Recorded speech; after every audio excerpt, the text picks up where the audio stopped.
النهارده هاعمل معاكم بسكوت الزبدة، الوصفة بتاعته سهلة جدًا، تابعوني الفيديو لحد الآخر عشان تشوفوا الوصفة. زي ما أنتم شايفين أنا هاعمله بالجرامات، وأول حاجة أنا في الميزان هنا الطبق بيبقى فاضي وباصفّر الميزان عشان هنبتدي إن إحنا نوزن معاكم السكر البودرة.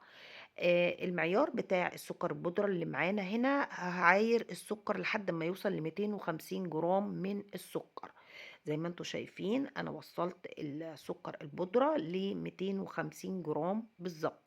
بعد كده هابتدي إن أنا هاوزن الزبدة الصفرا، طبعًا أنا باخلّي الميزان ل0 وهابتدي إن أنا هاوزن برضه الزبدة لحد أمّا توصل ل500 جرام من الزبدة، وهابتدي آخد الزبدة وأحطها في طبق غويط كده، وكمان هاجيب السكر اللي أنا عايرته من شوية وهابتدي إن أنا هاضربها بالمضرب لمدة 10 دقايق لحد أمّا السكر والزبدة يختلطوا ببعض كده، وتبقى الزبدة ناعمة جدًا وتوصل للون الكريمي زي ما أنتم شايفين قدّامكم كده.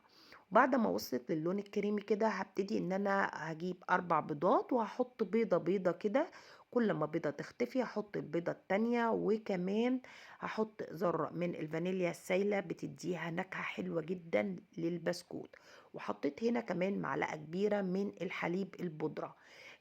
هنا هابتدي إن أنا حطيت هنا الدقيق اللي أنا هاحطه 750 جرام من الدقيق المنخول، وكمان هاحطه واحدة واحدة كده وهاقلبه. طبعًا البسكوت اللي معانا هنا ما فيهوش بيكنج باودر خالص، فانيليا بس ما فيهاش بيكنج باودر، وقلبته لحد ما وصل معانا للقوام اللي أنتم شايفينه قدامكم دوّة.